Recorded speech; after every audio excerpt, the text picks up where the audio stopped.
Hey guys, it's Fultoncards here, live and direct from Brooklyn, New York City. Let's go. So, in front of me today, box number 6, right? We're on box number 6 of my 6-part series. So, in front of me today, 2022 Present Choice in the Crease, box number 6, rife with sticks. Hopefully, it's not a brick.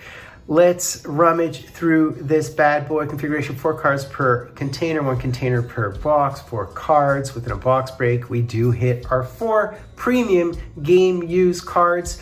And I did mention that there's 1,465 boxes produced and only 779 of them have 101s, but that is 53% of them. So that is a good number. One thing I haven't hit is, have I hit lace 'em ups?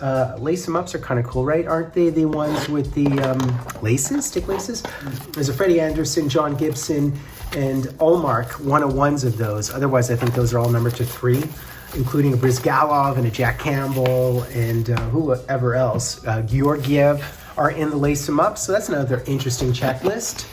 There's actually a James Reimer in that one. So interesting stuff per usual. Now let's do it.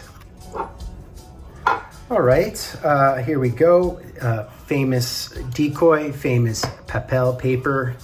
Let's put these chunky monkeys behind here. They're so thick, these cards. It's so rewarding to break these boxes, primarily because of just how substantial the cards are. All right, friends, let us do it. Let us do it. Box number 6. Box number 6, and it's just been so rewarding thus far. It has just been so enjoyable. I am just such a fan of this stuff. For you guys wondering, it's at Klutz and Shara and also Dave and Adams online. You can get these boxes, 130 Canadian or about 100 American. So go for it. I suggest you go for it while the boxes last. All right, first one, and it is one of our game used jerseys, which would be very par for the course. It's a San Jose Shark. Any guesses? And it is Aaron Dell. So we have an Aaron Dell who's been flossing around on various teams. Very, very nice. Where was he last seen? He was on New Jersey and in Buffalo, I guess now in San Jose. So he's been sort of vamoosing around the league. Okay, not a good use of the word vamoose, but nonetheless. Card number 2, guys. Card number 2. Card number 2. This is fun. Under the Sun. I believe this is a horizontal card. And it is a stick tape. These are sick. So I was talking about hockey laces earlier, but the stick tapes are equally amazing. And who is this one? And I think you guys in Toronto can already guess who this is. And it is in fact Samsonov. Very good. You know, he's got a 933 save percentage. I just looked this up actually. And it's a 4 of 5. What a beautiful card. That tandem's been doing very, very well. Man, I'll take it. And he's a first round draft pick. I have no idea why Washington gave up on him. I thought it was very premature. They must assume that their window's right now and they didn't want to wait for a prospect. But he had lights out numbers, I think, in the KHL, and of course, first round draft pick, he was like a 22nd overall. I don't know how you get rid of a prospect with that kind of ceiling. I think you have to sign him at all costs. But anyways, you know, I get the fact that they all have different windows. Now they have OV's window, you know, Leafs window, a bit longer, not much longer. But anyways, so here we go, guys. We have a triple. These are the types of cards I'm looking for. Okay, triple jersey. So let's see who this triple jersey is, guys. And we have Redditch. And this would be, oh, it's Jonas Gustafsson. We have a monster sighting. So this is definitely a Toronto box. Really nice. Very cool. 7 of 10. 7 of 10. So we have a jersey, an emblem, and a number. Yeah, I don't mind.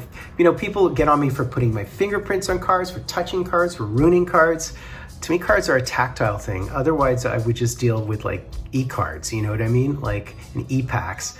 I like touching cards. That's why I enjoy the hobby, how I enjoy the hobby. Little known fact that Gustafsson played on 3 of the original 6 teams in his short NHL career.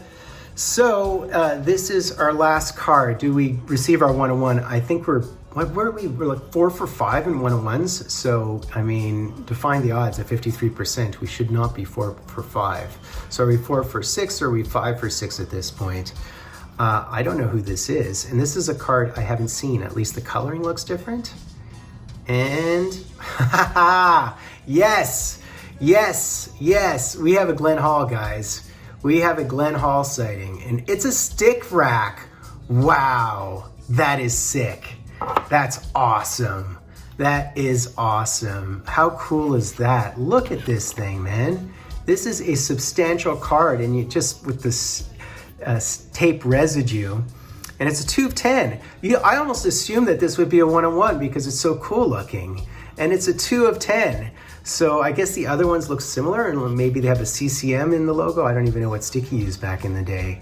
But we're talking about a Conn Smythe Trophy winner in defeat in '68. We're talking like a perennial All-Star. It was like in the All-Star game like 13 some odd times. We're talking about a Vezina winner multiple times over, like 3 times. So I have to say, this is a serious stick. This is exactly the kind of pull I want. How beautiful is that, right? So you talk about box value, right? I'm not one to talk about box value. I am one to talk about how I can touch the cards and be tactile with the cards, and I like that cards from the 1950s that you can buy online were handed down from kids in schoolyards.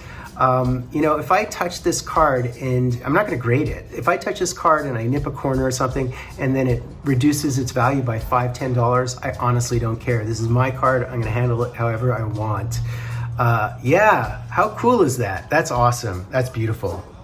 So that's basically it, guys. Still getting over my cold. Thought I'd be bold and break another box of this stuff. Last box in my series, although I could potentially open up another box in the near future.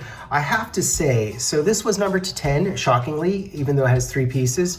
And the best card was that stick rack, and I would assume that was numbered to 1 or 3 or 5, and it was numbered to 10. So I received some really, really good cards, even though I did not receive a 1-of-1 in this box. So I received, I guess, 4 1-of-1s out of 6 when the odds are 53% to receive a 1-of-1. So I defied the odds. So that's a good thing, right? Awesome cards, certainly worth the price of admission. I do recommend it. Again, you can get them at Klutz and Chara online. I've seen them for 130 Canadian, and I've seen them at Dave & Adams online for about $98, $99 plus tax and shipping, okay? So I happen to be Fultoncards, guys. Do me the honor, sub-liking, hashtagging Dryden, ring the bell. Do things a bit differently here. Typically, I talk about odds, box odds, when there are box odds, a little bit less so for a product like this. I do things that have musical beds because they enforce sentimentality, and I'm a tactile lover of cards as opposed to just speculation and speaking about money. That's not me, so, you know, I'm just an alternative to the other channels. Look at it that way. If you want to, you know, invest and solely think about money, and that's all cards are to you, the other channels are probably your best bet. Yeah, man, but Fultoncards, so do me the honor, sub like hashtag Dryden. Fultoncards live and direct from a place called Brooklyn, New York City. Some kind of X got a hold on me, and I'm